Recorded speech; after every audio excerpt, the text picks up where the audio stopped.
Ya, jadi di sini saya akan membagikan kembali kepada kalian semua tentang suatu bahan yang saya sebut sebagai apologetics and evangelism. Dan terkhusus di sini, ini saya buat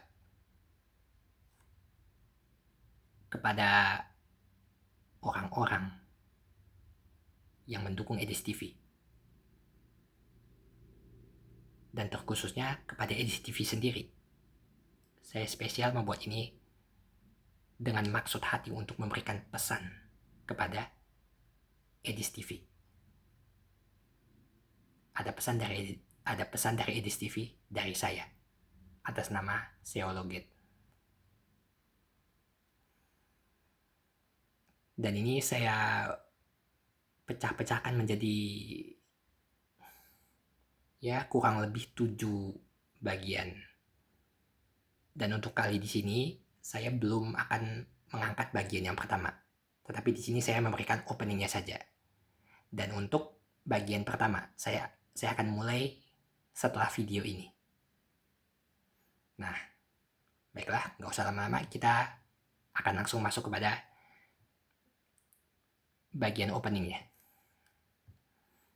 Dan semoga apa yang saya bawakan di sini bisa menjadi inspirasi kepada semua teman-teman saya yang beragama Kristen.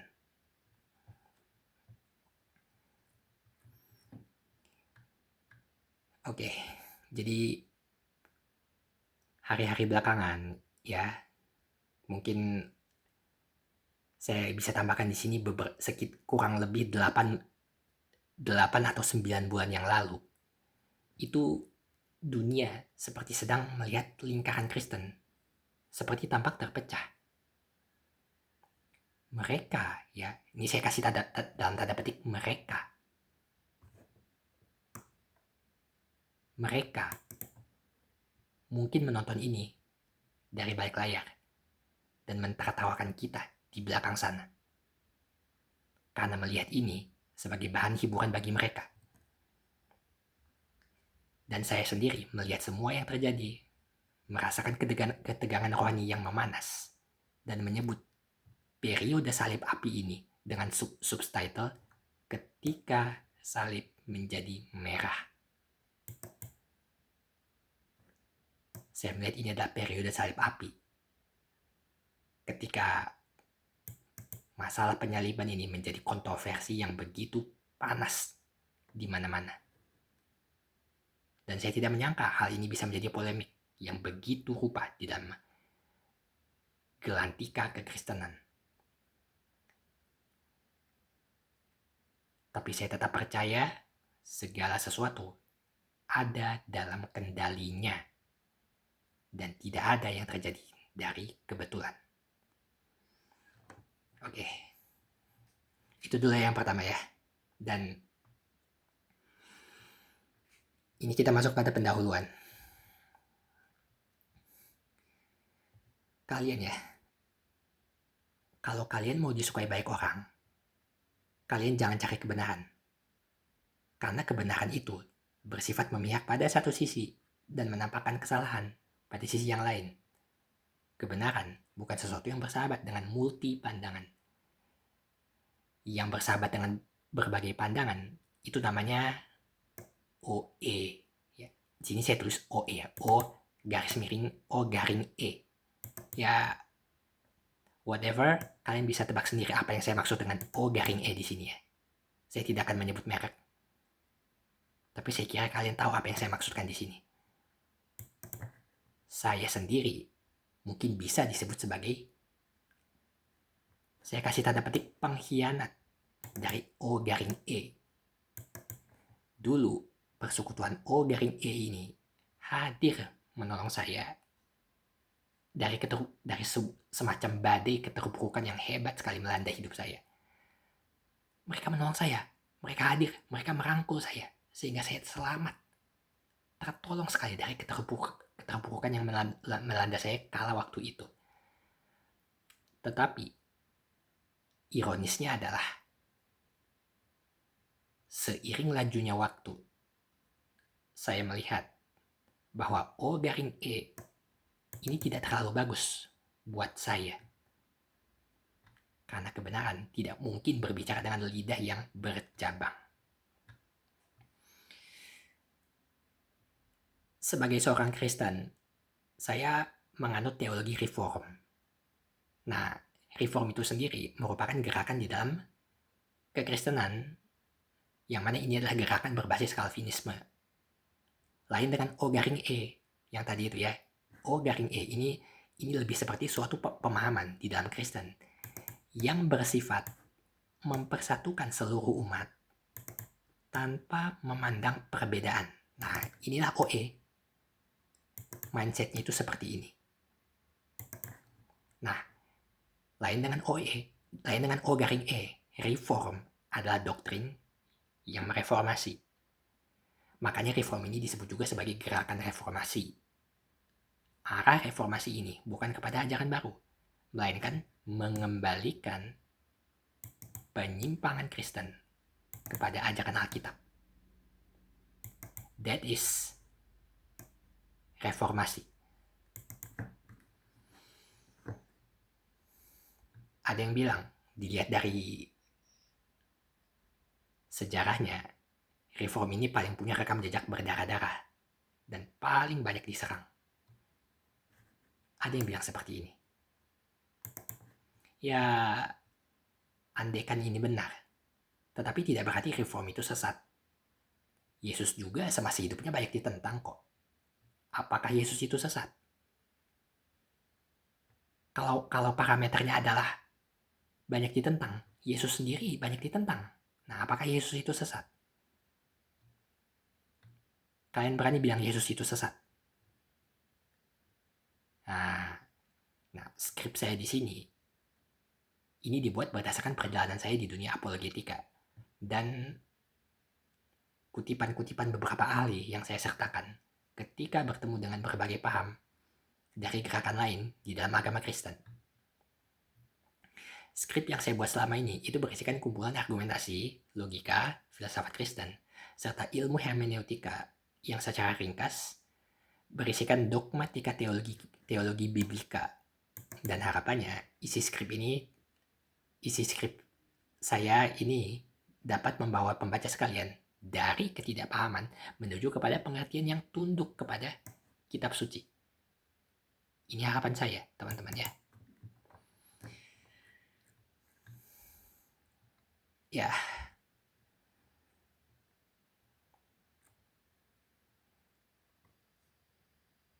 Selama pembuatan di sini tidak ada spirit benci, sirik, ataupun yang jelek atau apapun yang jelek yang menuntun saya di balik pembuatan tulisan di sini. Tidak ada. Saya membuat tulisan di sini ini karena saya mengasihi saudara-saudara saya seiman di dalam Kristus. Dan saya pun yakin tulisan di sini ini kelak akan sangat berguna sebagai bahan edukasi yang bagus untuk sahabat-sahabat saya yang masih mau belajar. Dan saya mau melakukan ini untuk kemuliaan Kristus, yang mana melalui pengorbanannya di atas kayu salib, kita semua boleh penebusan, sehingga kita semua dilayakkan, dibenarkan di hadapan Allah. Dan segala kemuliaan hanya bagi Dia. Amin. Sekarang kita masuk kepada argumentasi pendahuluan ya. Nah, kebetulan pembahasan di sini itu betul-betul mengarah kepada jantung iman kekristenan, yaitu salib. Salib adalah jantung iman Kristen. Tapi sebelum kita semua masuk kepada area itu, saya mau mendahulukan untuk menampilkan susunan argumentasi kepada opening bab di sini. Yang mana ini sifatnya sebagai makanan pemanas untuk menuju kepada topik bahasan inti kita. Oke. Saya selama ini untuk waktu yang lama saya berencana menjuduli skrip ini dengan judul Apologet Reform. Dan yang mana ini juga terkait dengan landasan posisi saya dalam berteologi dan juga kecintaan saya terhadap dunia agama. Tapi di waktu-waktu belakangan saya berubah pikiran. rasanya kurang greget kalau saya tidak membuat judul yang agak sedikit rumit atau mungkin bisa saya katakan unik ya. Makanya saya berpikir supaya bagaimana supaya ini jadi lebih menggigit. Lalu saya kepikiran, mungkin baiknya saya gunakan judul seperti yang kalian baca sekarang ini. Yaitu judulnya adalah Apologetics and Evangelism. Ini judulnya ya. Temanya ini, tema bahan kita kali ini adalah ini. Apologetics and Evangelism. Dan saya menulis judul ini, menulis bahan ini untuk kita sama-sama belajar bagaimana menghadapi dan menangkal serangan-serangan dari luar. Karena ketika serangan itu datang, disitulah panggung saya menyala. Ketika Injil itu diserang, sudah kewajiban diri saya untuk mematahkan serangan-serangan tersebut. By the way, saya ini orangnya pendiam sebetulnya. Saya ini orangnya pendiam, nggak banyak mulut, nggak banyak ngomong, hanya berbicara kalau orang tegur sapa atau ditanya. Saya ini orangnya betul-betul pendiam dan introvert. Saya hampir nggak pernah ngomong dalam keseharian saya. Tapi begitu Injil diserang, saya berubah menjadi orang yang tidak bisa diam. Saya berbalik 180 derajat menjadi orang yang berbicara banyak. Tapi dengan catatan ketika Injil diserang. Dan saya menolak berlindung di balik statement seperti ini ya. Kalian pasti sering dengar statement-statement kayak gini nih. Tuhan tidak perlu dibela. Tuhan Maha Kuasa. Tuhan bisa membela dirinya sendiri. Nah, ini kalian pasti sering dengar ini ya. Buat kalian yang merasa jemaat gereja. Nah, buat saya itu adalah kalimat orang pengecut. Tidak cinta kebenaran. Ya betul, Tuhan nggak perlu dibela. Betul. Tapi Injil perlu dibela. Tuhan nggak perlu kita bela. Kepercayaan terhadap Tuhan ini yang perlu kita bela. Makanya saya katakan di sini, bagi saya mereka yang yang mendukung atau memegang statement tadi itu adalah orang-orang yang kurang mengerti agama mereka sendiri. Makanya ketika serangan-serangan itu datang dari luar, mereka tidak bisa jawab. Nggak tahu harus jawab bagaimana. Lalu dalam kebingungan mereka itu, mereka berlindung di balik statement ini. Bahwa Tuhan nggak perlu dibela, Tuhan bisa membela dirinya sendiri, biar Tuhan yang balas mereka. Nah, mereka berlindung.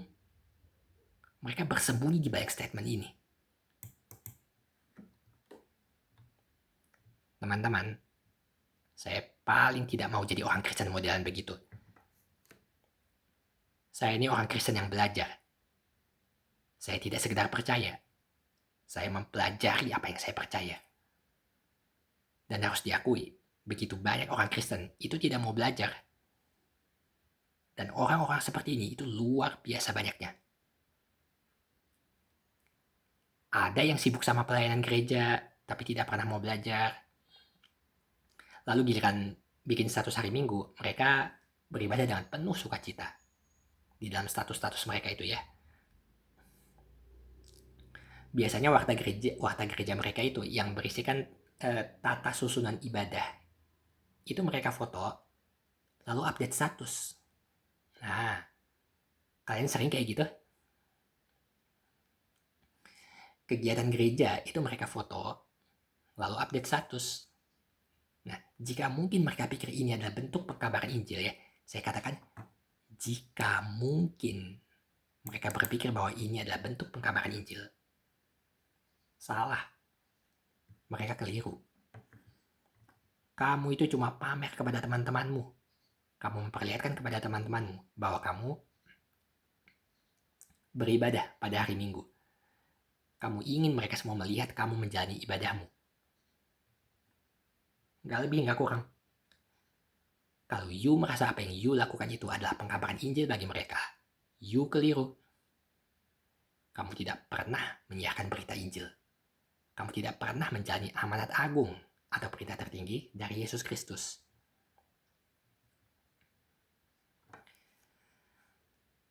Satu alasan kenapa saya merasa kurang serak dengan orang Kristen kebanyakan, itu karena hal-hal seperti ini. Misalnya, nggak ada kegiatan beritakan Injil, nggak ada niat beritakan Injil. Ya, padahal kita tahu ini berita tertinggi di dalam Alkitab. Yang kedua, orang tuh kebanyakan bersikap adem-adem aja ketika Injil diserang sama agama luar. Mereka tuh adem-adem aja sikapnya. Tidak adanya kegerakan untuk mempertahankan apa yang kita percaya, bagi saya ini adalah indikasi bahwa mereka itu bukan betul-betul Kristen. Indikasi, terindikasi ke arah situ. Iya dong, apa Injil yang kamu percaya itu diserang, lalu kamunya bersikap adem-adem aja, adem-adem baik kamu. Ya kak, keimananmu bermasalah kalau begitu adanya ya. Dan saya tahu ada lautan juta umat Kristen yang modelnya seperti ini. Ini indikasi kalau kalian itu bukan betul-betul Kristen. Ini indikasi. Lalu yang ketiga, kebanyakan orang Kristen itu tidak ada rasa haus, tidak ada rasa haus sama sekali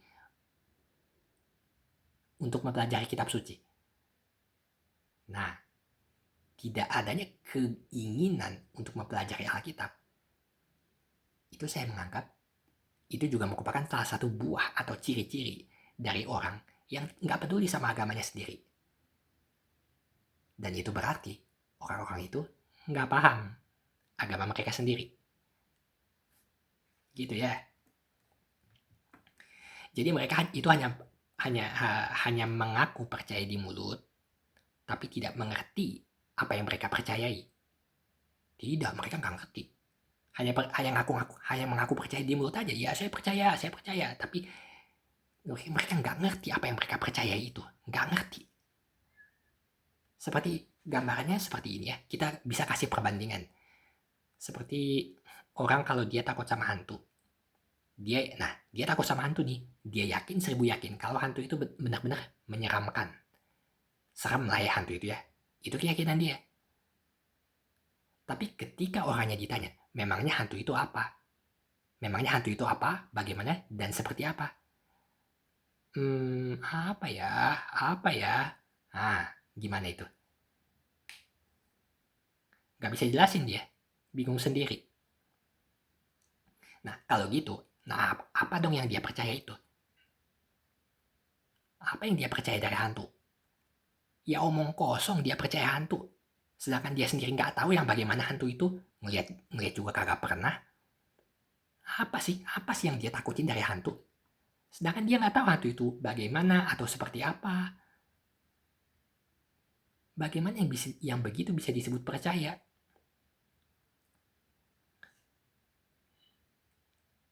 Sampai di sini saya bisa katakan, rasa takut yang mereka rasa takut di hati mereka terhadap hantu itu sebetulnya cuma ilusi otak saja. Itu otak mereka itu menciptakan ilusi. Sehingga dari ilusi itu mereka takut sendiri. Mereka menakut-nakuti diri mereka sendiri dengan ilusi yang mereka ciptakan sendiri. Nah, saya tahu banyak orang seperti ini. Ini kan sama seperti agama. Orang boleh ngaku-ngaku Kristen. Tapi giliran ditanya, apa itu Kristen? Ya dia nggak tahu Kristen itu apa. Dia nggak tahu kalau Kristen itu mengartikan pengikut Kristus. Ditanya, apa itu Kristen? Dia malah jawab, Kristen itu agama. Lah gimana? Semua juga tahu Kristen itu agama. Bahkan anak TK juga tahu. Tapi yang tidak semua orang tahu itu adalah makna di balik Kristen itu. Atau ditanya, seperti apa sih Kristen itu? No idea at all. Dia buta soal konsep-konsep dasar Kristen.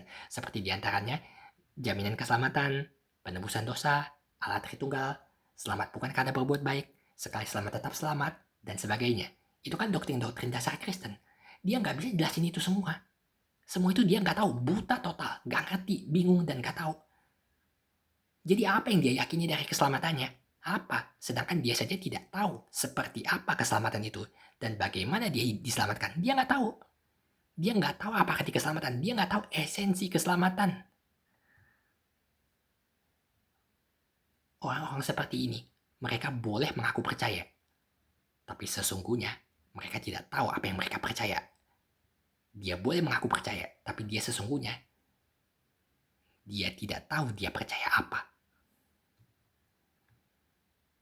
Dan tidak mengetahui apa yang dia percaya, buat saya, itu sama dengan bukan orang percaya. Ibarat orang ngaku udah sekolah, tapi ilmunya tidak ada. Ya sama aja bohong. Sama aja dia belum sekolah. Berarti dia sekolah cuma formalitas. Nah, banyak orang beragama Kristen secara tertulis dalam KTP. Tapi itu cuma Kristen KTP. Nggak jarang loh saya jumpai orang-orang golongan model begini. Ketika ditanya, kamu yakin selamat kalau kamu mati? Nggak yakin. Mereka nggak yakin. Loh, kamu jadi Kristen udah berapa lama? Kok masih juga nggak yakin? Jadi terus pertanyaan berikutnya adalah, jadi yang kamu percaya selama ini itu apa? Bukan Yesus yang menyelamatkan ya? Atau kamu nggak percaya Yesus itu menyelamatkan? Begitu kan implikasinya. Mereka nggak yakin. Nggak ada keyakinan sama sekali di hati mereka terhadap nasib mereka setelah mereka meninggal nanti. Tidak ada kepastian untuk menghadapi kekekalan kita nanti. Tidak ada di hati mereka itu ya. Dan orang-orang seperti ini banyak sekali saya jumpai di luar sana.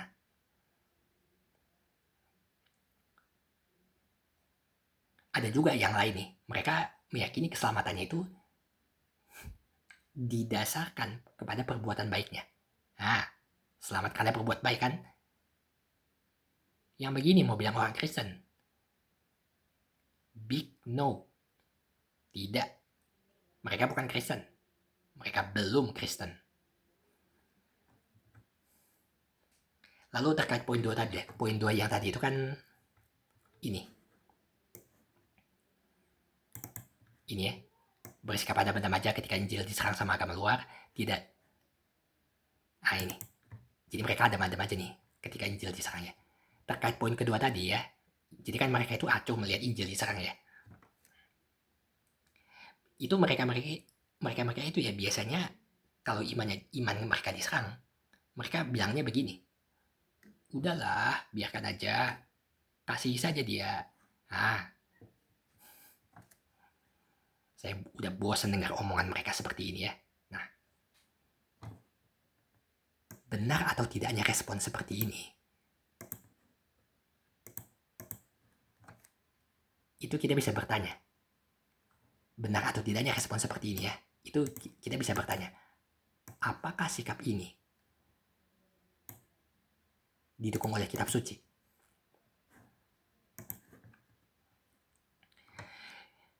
Teman-teman ya, kalau kalian mendata ayat, memang ada perintah di beberapa bagian Alkitab untuk mengasihi musuh. Itu ada. Matius 5 ayat 44. Kasihilah musuhmu dan berdoalah bagi mereka yang menganiaya kamu. Lukas 6 ayat 27-28. Kasihilah musuhmu, berbuat baiklah kepada orang yang membenci kamu. Mintalah berkat bagi orang yang mengutuk kamu.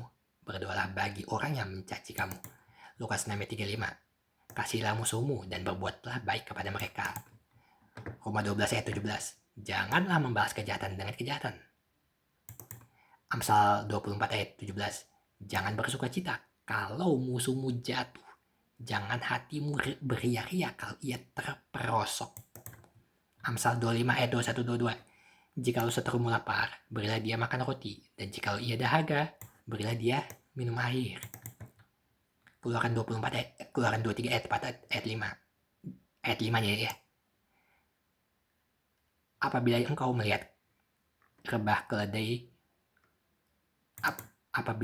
melihat rebah keledai musuhmu karena berat bebannya, maka janganlah engkau enggan menolongnya.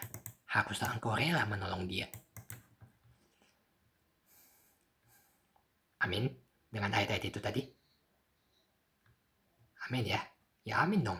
Itu ayat. Ini firman. Ini firman. Masa sih firman bisa salah? Ya. Kalian semua pasti aminnya dengan ayat-ayat tadi. Ya. Jadi ayat-ayatnya memang ada. Ayat-ayat untuk mengasihi, untuk berbuat baik kepada orang lain. Terutama kepada musuh itu ada. Dan kita nggak boleh sangkal itu ya. Kita nggak boleh menyangkal ayat. Tetapi pada sisi yang lain, kita juga akan ketemu bahwa ternyata Alkitab juga mencatat adanya sekelompok ayat yang memberikan keharusan bagi kita untuk melawan serangan-serangan seperti itu. Kita bisa mulai dari ayat yang paling terkenal di 1 Petrus 3 ayat 15. Tetapi kuduskanlah Kristus di dalam hatimu sebagai Tuhan. Dan siap sedialah pada segala waktu untuk memberi pertanggungjawaban kepada tiap-tiap orang yang meminta pertanggungjawaban dari kamu tentang pengharapan yang ada padamu. Nah, pengharapan yang ada padamu, ini iman. Titus 1 ayat 9. Supaya ia sanggup menasihati orang berdasarkan ajaran itu dan sanggup meyakinkan penentang-penentangnya.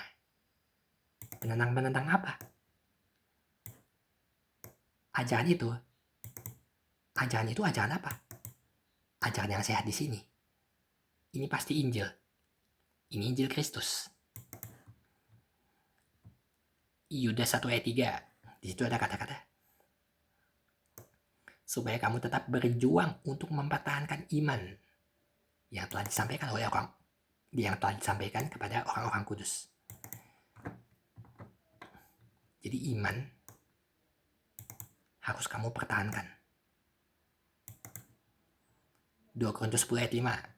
Kami mematahkan setiap siasat orang dan merubuhkan setiap kubu yang dibangun oleh keangkuhan manusia untuk menentang pengenalan akan Allah. Apa yang ditentang di sini? Siasat setiap kelompok yang dibangun oleh keangkuhan manusia.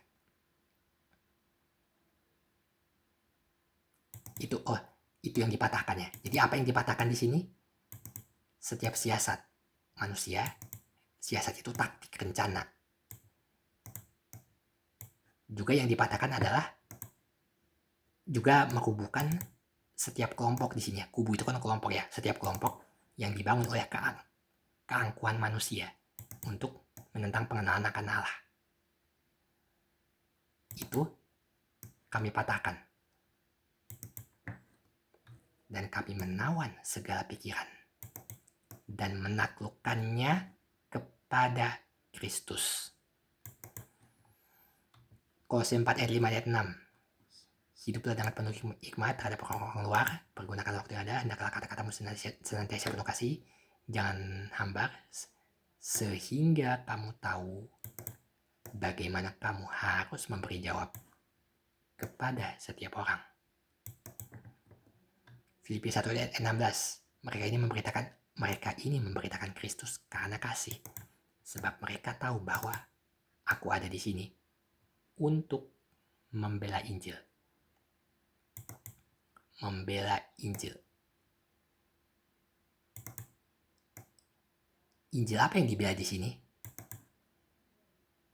Pemberitaan Kristus.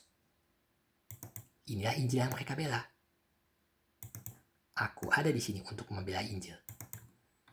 Kisah Rasul 18 ayat 28. Sebab dengan ini si Apolos nih ya. Sebab dengan tak jemu-jemunya Apolos membantah orang-orang Yahudi di muka umum dan membuktikan dari kitab suci bahwa Yesus adalah Mesias. Jadi ternyata ada ayat-ayat yang mengharuskan kita ya untuk melawan serangan-serangan terhadap Injil. kita memang harus mengasihi musuh. Tapi perintah untuk menangkal serangan-serangan dari musuh itu juga datang dari Alkitab sendiri. Alkitab mengharuskan kita mengasihi musuh jika untuk perkara kemanusiaan. Mengasihi musuh itu ajaran yang berkaitan dengan etika moral. Tetapi kalau ini sudah masuk ranah agama, yang mana sorotan saya di sini adalah di mana keimanan kita diserang, dipertanyakan, bahkan diinjak-injak oleh mereka, maka Alkitab memberikan kita mandat untuk melawannya. Ini Alkitab yang bicara, bukan saya. Jadi justru di dalam arena-arena perdebatan seperti itulah Injil bisa diberitakan. Ada peluang di mana kita bisa mengkabarkan Injil di dalam meja debat. Seperti saya misalnya ya. Tujuan saya berdebat ini sebetulnya bukan kepada lawan debat saya. Dan juga bukan untuk menang-menangan. Bukan. Saya nggak peduli dengan menang-menangannya. Tujuan saya itu lebih kepada yang mendengar. Karena disitulah Injil bisa diberitakan. Sebab tanpa Injil, semua orang itu hanya bisa membawa dirinya ke dalam neraka. Bahkan dengan amal baik mereka. Hanya akan membawa mereka meluncur ke dalam lubang api kekal. Di dalam keabadian sana. Karena itulah perdebatan ini perlu dilakukan. Tujuannya supaya makin banyak orang mendengar Injil. Dan agar kita menjalani apa yang diberitakan oleh Alkitab. Serangan dari luar. Selain serangan dari luar, kita juga perlu mewaspadai serangan-serangan dari dalam. Kalau tadi serangan dari luar, sekarang kita membahas serangan dari dalam. Baca 2 Korintus 11 ayat 13 ayat 15 ya. Sebab orang-orang itu adalah rasul-rasul palsu, pekerja-pekerja curang yang menyamar sebagai rasul-rasul Kristus. Hal itu tidak usah mengherankan, sebab iblis pun menyamar sebagai malaikat terang. Jadi bukanlah suatu hal yang ganjil jika pelayan-pelayannya, ini pelayan iblis, menyamar sebagai pelayan-pelayan kebenaran. Kesudahan mereka akan setimpal dengan perbuatan mereka. Jadi ayat yang tadi itu menunjukkan bahaya serangan dari dalam tubuh Kristen. Dan itu nyata adanya. Makanya buat kalian semua nih, bagi teman-teman saya yang masih awam, kalian tuh jangan punya mindset bahwa semua pendeta sama, semua gereja itu sama aja. Tidak. Tidak semua pendeta sama, tidak semua gereja itu sama. Tidak. Pendeta sesat banyak. Gereja sesat banyak. Serigala berbulu domba itu banyak. Serigala-serigala yang berjubah pendeta itu banyak. Kalian jangan punya mindset bahwa semua pendeta itu sama.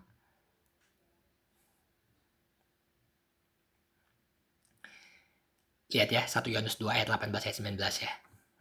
Anak-anakku, waktu ini adalah waktu yang terakhir. Dan seperti yang telah kamu dengar, seorang antikristus akan datang. Sekarang telah banyak bangkit antikristus. Itulah tandanya bahwa waktu ini benar-benar adalah waktu yang terakhir. Memang mereka berasal dari antara kita, tetapi mereka tidak sungguh-sungguh termasuk pada kita. Jadi coba kalau kita membaca ayat ini ya, 1 Yohanes 2 ayat 18 ayat 19, ini kan ada dua macam ya antikristus di sini ya yang disebutkan. Ada dua macam antikristus yang dibahas di sini.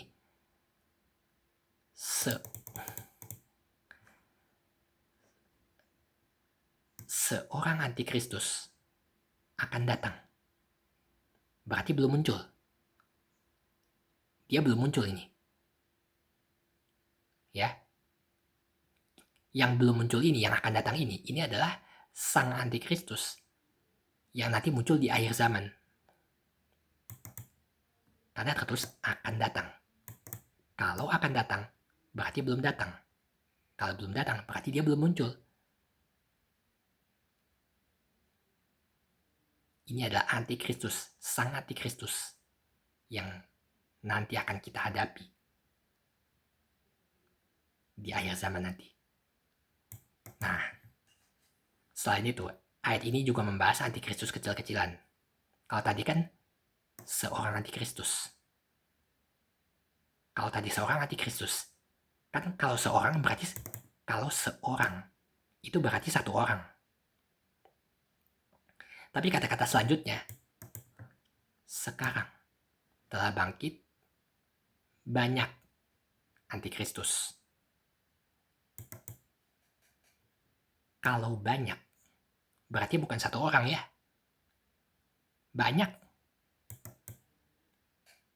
Lalu kata-kata selanjutnya ya. Mereka berasal dari antara kita. Tetapi tidak sungguh-sungguh termasuk pada kita. Nah, mereka ini mengarah ke yang mana? Ke antikristus yang pertama tadi, yang satu orang tadi yang belum muncul, atau golongan antikristus yang banyak yang telah bangkit, yaitu yang sudah muncul. Mereka di sini mengarah ke yang mana?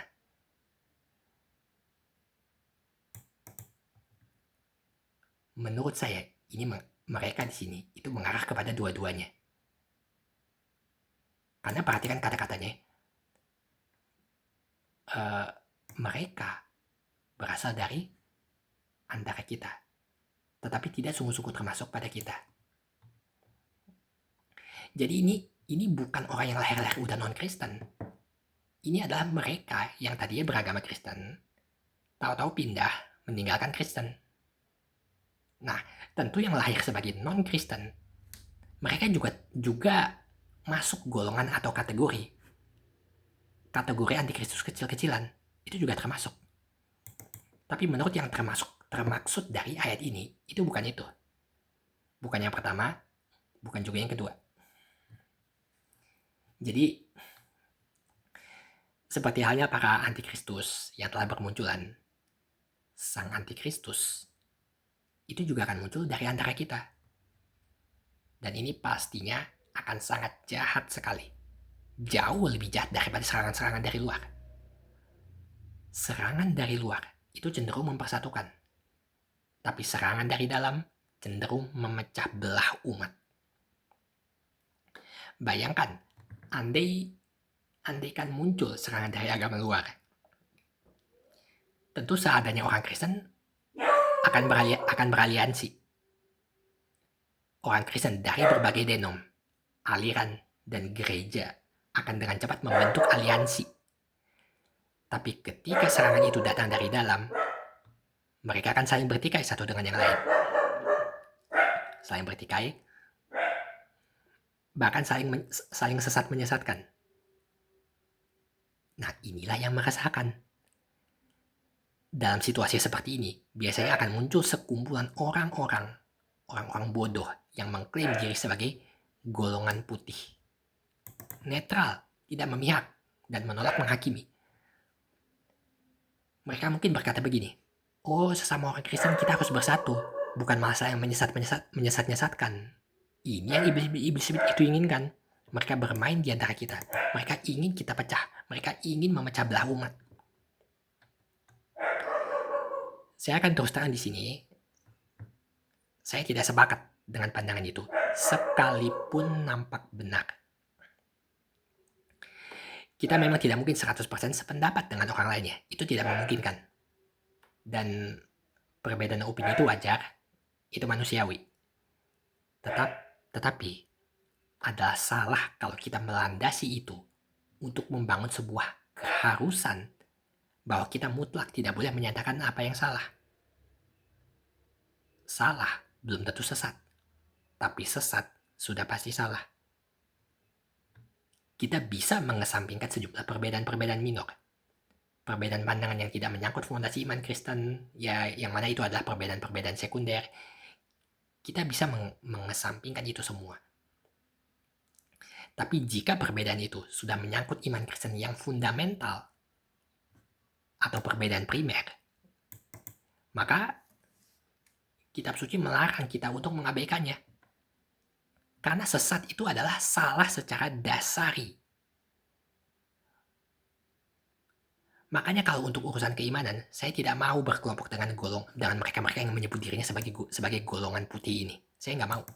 Dan golongan begini, itu sudah berapa kali saya temukan di dalam WAG. Grup WA, itu udah sering. Dan itulah kenapa racun di dalam tubuh jemaat itu lebih mengundang cemas. Secara psikologis, serangan dari luar cenderung mempersatukan. Tapi serangan dari dalam itu cenderung memecah belah. Serangan dari dalam adalah serangan yang tidak terlihat. Itu seperti racun yang dibungkus firman Tuhan. Bahwa yang terburuk itu sudah tertulis dalam kitab Wahyu. Naga itu atau si ular tua mencoba menyerang umat Allah dari dua sisi. Teman-teman, itulah kenapa saya sangat mendukung bangkitnya gerakan apologetika. Apologetics itu berasal dari bahasa Yunani kuno apologia, yang berarti pembelaan iman. Dari bentuk kata kerjanya, apologumai, memiliki arti melakukan suatu pembelaan atau berbicara untuk membantah. Membantah, merespon tuduhan atau tuntutan. Nah, kata itu kemudian ditransliterasikan ke dalam bahasa Indonesia menjadi apologetika. Lalu diperpendek lagi, kata itu mengerucut lagi menjadi apologet, yang diartikan sebagai debater.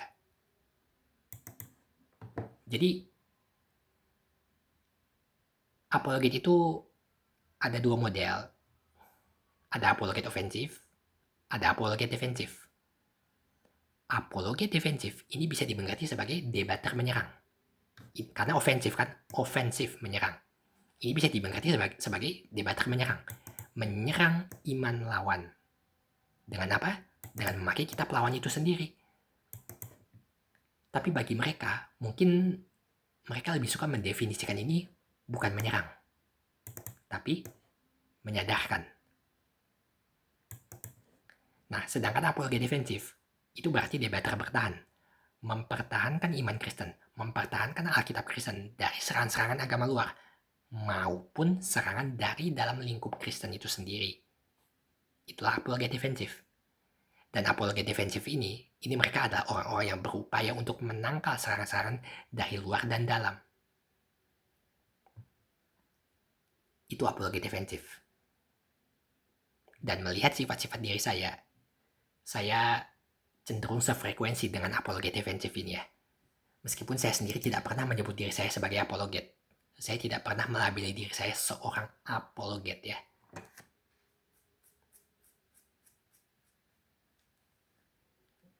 Karena faktanya, saya bukan apologet.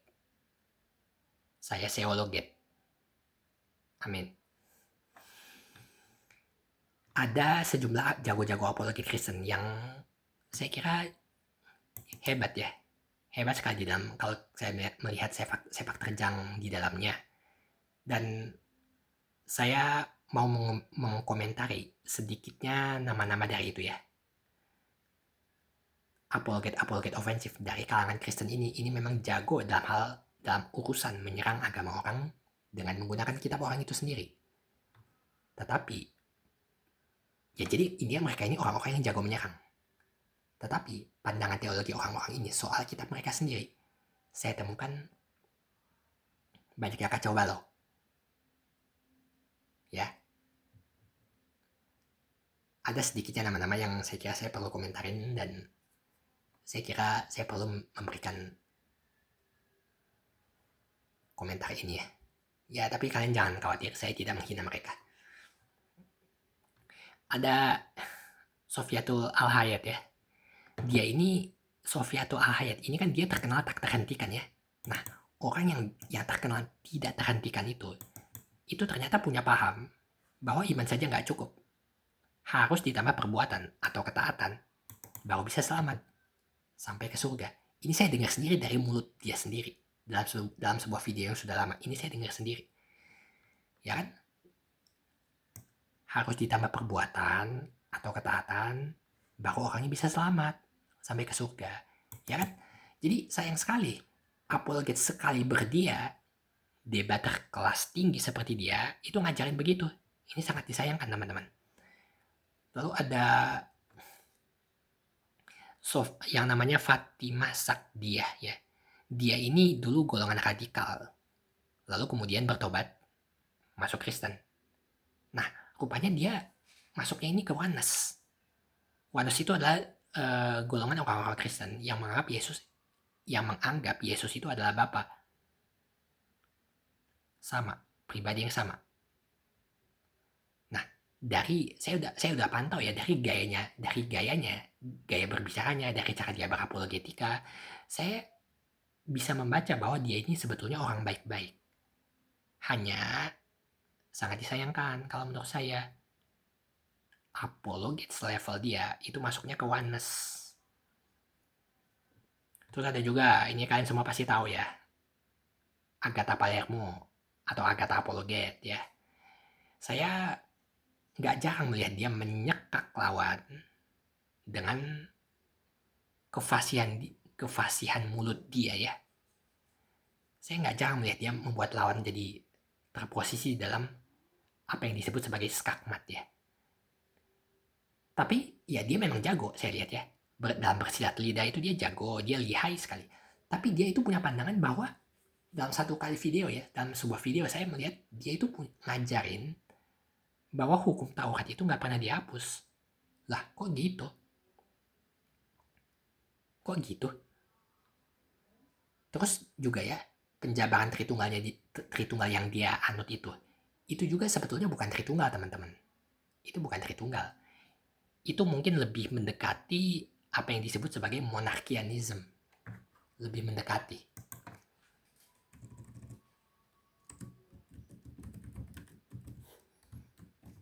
Terus ada juga Elia Miron ya. Dia ini anti Calvinis, menolak predestinasi.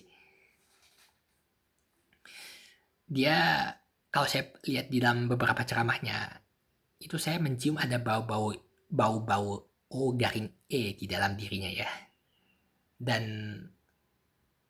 orang ini perlu diwaspadai. Kalau ajarannya benar, banyak orang akan menjadi lurus. Tetapi kalau ajarannya ngawur, banyak orang akan ikut ajaran dia yang ngawur itu. Orang ini punya viewers yang banyak. Lalu dengan bakat dan kehebatannya, dia itu berpotensi meluruskan orang banyak. Iya betul, saya terus terang, dia berpotensi meluruskan orang yang sangat banyak kalau ajarannya lurus. Perhatikan di sini, kalau ajarannya itu lurus. Dan kalau dia mengajar salah, dia bisa menyesatkan banyak orang. Banyak orang akan menjadi sesat karena dia. Saya di sini belum membunyikan justifikasi apapun. Tetapi memang pengajar-pengajar YouTube dan di TikTok hari-hari ini itu jelas perlu kita perhatikan betul-betul ajarannya. Jangan langsung telan bulat-bulat. Jangan. Banyak orang tidak dibekali latar pendidikan teologis secara resmi yang lalu muncul di media publik sebagai pengajar. Dengan PD-nya mereka itu ya. Lalu ada juga yang namanya Erben ya. Erben. Kadang suka disingkat RBN ya. Saya pertama kali tahu orang ini dalam debat dia dengan pendeta Budi Asali. Ya, kalau cuma sekedar menolak providensi ya dalam debat itu ya kalau cuma sebatas itu saya tidak terlalu mempermasalahkan ya. Ya, saya maklum karena doktrin providensi ini memang memang suka diterima banyak orang ya, sukar sekali. Dan ini juga bukan doktrin primer, jadi makanya saya tidak terlalu mempermasalahkan. Tapi orang yang katanya gurunya Elia Miron ini satu kali diserang sama Zuma. Si Zuma itu ngomong kayak gini, kalau Yesus Tuhan, kok dia nggak tahu kapan hari kiamat?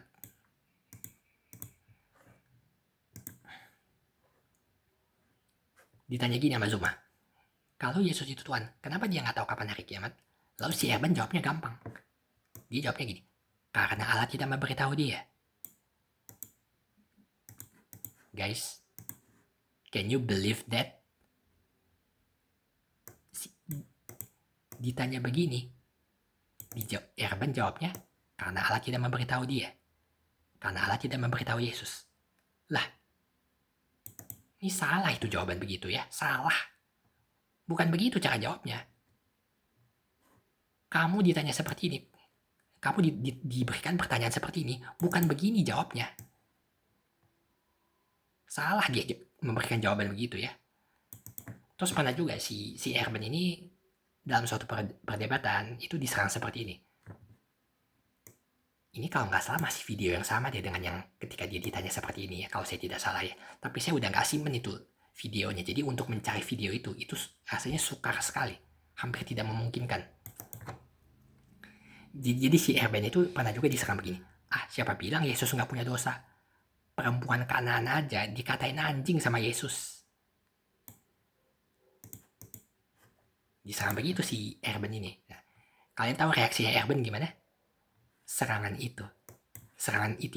ini maksud saya. Serangan ini dia jawab dengan menggunakan kitab agama lawan untuk membela Yesus.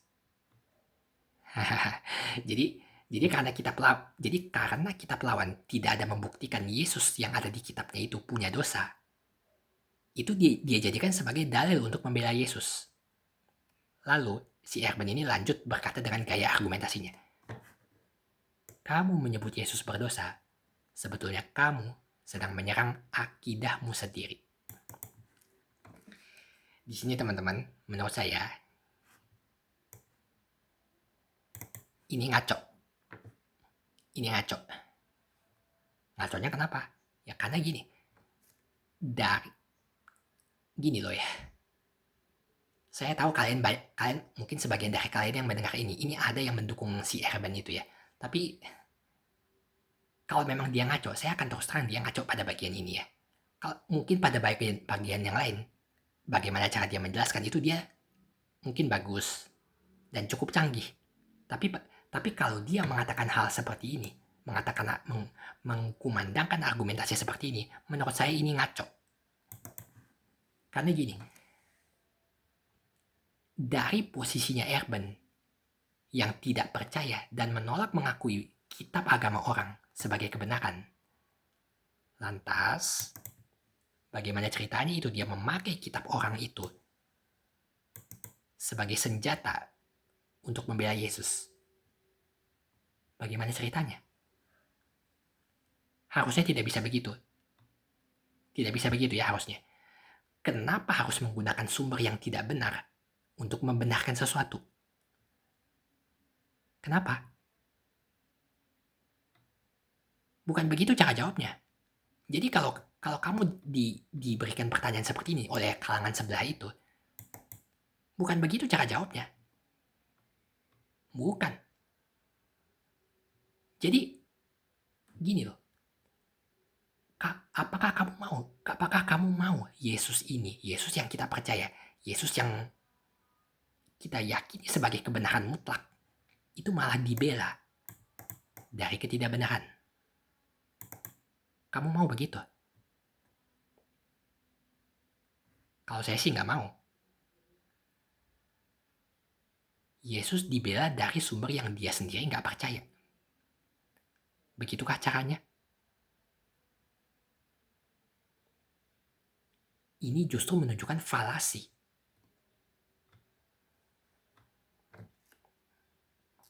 Dalam filsafat, kita tidak bisa menggunakan yang tidak benar untuk membenarkan benar. Yang tidak benar tidak bisa dijadikan pembenaran bagi yang benar.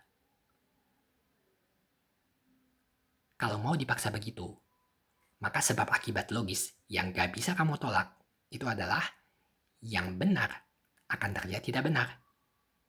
Karena dia, yaitu yang benar ini,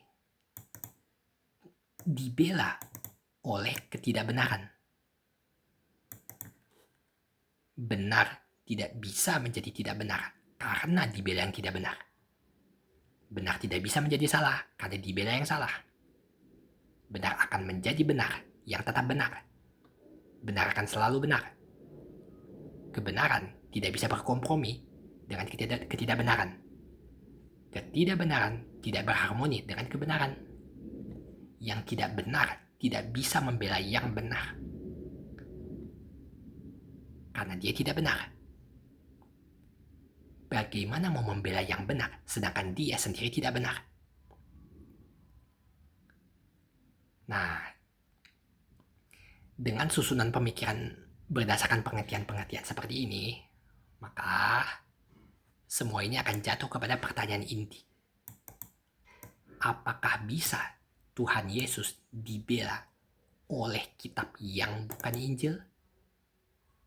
Bisa.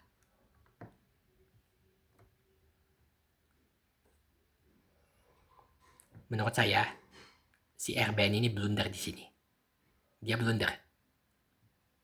Tetapi saya memuji dia untuk banyak hal yang lain. Dan spesifik untuk ceramah dialog yang dia lakukan dalam sepak terjangnya, juga dengan orang yang namanya Elia Miron ini. Saya menilai keduanya memang piawai melakukan diskusi dan ceramah-ceramah teologi. Dan tidak lupa juga saya memuji ketiga debater yang saya sebutkan sebelumnya. Harus diakui, mereka benar-benar master di dalam bidang apologetika. Banyak ilmu debat, ilmu bersilat lidah yang saya serap dari apa yang mereka tampilkan di YouTube atau TikTok ya. Jadi nama-nama yang saya sebutkan di sini, dari mereka juga saya mempelajari ilmu bersilat argumentasi. Mereka tuh hebat luar biasa untuk bidang ini. Hebat. Tapi tetap ada kurangnya. Ada kekurangannya. Kita tidak bisa tutupi itu. Dan karena itu saya merasa sangat penting untuk merangkai tulisan maraton ini ya. Tujuannya bukan demi diri saya. Misalnya supaya tenar atau dipandang orang. Enggak. Saya merasa perlu membuat bab per bab di sini. Itu untuk menolong mereka di luar sana yang masih bayi rohani. Dan juga untuk melindungi teman-teman saya yang masih gaptel. Gaptel maksudnya gagap teologi. Dan di sepanjang bab yang saya puzzlekan dalam metode maraton inilah, nanti ya serangan-serangan tadi akan saya kuliti habis dari sudut pandang yang teologis dan alkitabiah. Ya, kalian akan melihatnya nanti ya. Saya pernah ya dalam sebuah chattingan dengan teman, saya dalam chattingan itu menyebut diri saya sebagai Esra Soru Minor. Esra Soru Minor. Beneran, saya tidak bergurau ketika saya mengatakan seperti ini. Karena jika beliau pernah menyebut dirinya sebagai pengkhianat dari sebuah aliran, saya juga pernah menyebut saya sebagai pengkhianat dari O-E. Saya juga menyebut diri saya pengkhianat dalam tanda petik. Saya pernah nonton sebuah video di mana dalam YouTube tersebut saya melihat pendeta Esra itu digebuk, dikeroyok oleh para pendeta sesat itu. Saya pernah nonton itu ya. Dan saya juga pernah mengalami hal yang sama, diterpa oleh situasi yang sama, persis seperti itu. Yaitu dikeroyok oleh sekumpulan manusia yang saya sebut sebagai ular di dalam agama saya sendiri. Jadi tidak tahu mengapa, tapi saya tahu saya harus membuat menampilkan ceramah ini itu dengan menampilkan serangkaian alur dari apa yang sudah pernah saya alami di masa lalu. Biar kalian semua tahu, Kristen tidak sedang baik-baik saja. Saya melihat agama Kristen itu diliputi kegelapan. Saya menemukan begitu banyak ular berjubah malaikat menjalar di dalam tubuh jemaat, tetapi berlagak seperti jagoan teologi. Itu banyak saya temukan yang begitu-begitu. Dan istilah preman teologi itu saya kira lebih cocok dilabelkan kepada mereka ketimbang pembawa Injil. Mereka lebih cocok disebut preman teologi. Saya nggak pernah loh punya keinginan untuk dilabeli penyebutan seperti itu ya, bukan. Tetapi ketika kita melihat sesuatu yang salah, lalu kitanya cuma diam, kita turut bersalah juga kalau tidak menyatakannya. Dasar saya, Yakobus 4 ayat 17. Jadi ketika seseorang tahu bagaimana ia harus berbuat baik, tetapi tidak melakukannya, dia berdosa. Nah, sekarang kalau kita menyatakan kesalahan dalam konteks ajaran sesat, itu berbuat baik atau tidak? Menyatakan kesalahan dalam konteks ajaran sesat, ini baik apa tidak? Ini tergolong berbuat baik. Menyatakan kesesatan itu bisa menolong teman-teman seiman kita yang tidak terlalu jeli melihat ajaran. Itu bisa menolong mereka. Bisa, sangat bisa. Dan itu berbuat baik namanya. Itu berbuat baik. Jadi kalau kita melihat sesuatu yang salah, lalu kitanya cuma diam, berpangku tangan, ya itu kita dosa. Dosa kita jatuhnya. Kita bisa berdosa dalam kediaman kita. Itu bisa, sangat bisa. Bahkan saya ngomong pun belum tentu mereka mau dengar. Apalagi saya nggak ngomong sama sekali. Saya tahu dengan saya berbicara seperti begini sekarang ini, saya malah berpotensi dijauhin sesama teman-teman seiman saya. Saya berpotensi. Tapi saya nggak peduli dengan itu. Saya nggak peduli. Kalau memang itu resikonya, saya akan terima konsekuensi itu. Karena mengikut Yesus harus mau pikul salib. Kalau saya menolak memikul salib itu, lebih baik. Kalau saya menolak memikul salib, saya rasa akan lebih baik kalau saya nggak usah jadi Kristen. Saya akan malu jadi orang Kristen kalau saya tidak mau memikul salib. Dan saya harap spirit saya yang satu ini menular kepada semua kalian yang mendengar ini. Itu harapan saya.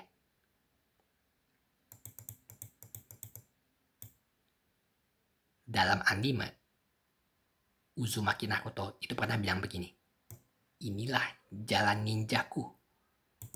Itu di dalam dunia anime. Tapi dalam realita, saya juga akan berkata, inilah jalan salibku. Ini jalan salib yang harus saya tempuh sebagai orang Kristen. Saya punya mimpi ingin membuat agama Kristen kelihatan keren di mata dunia.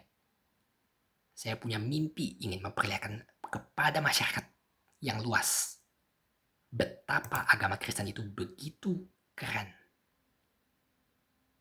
Dan itulah spirit saya di balik pembuatan tulisan di sini. Oke teman-teman ya. Saya kira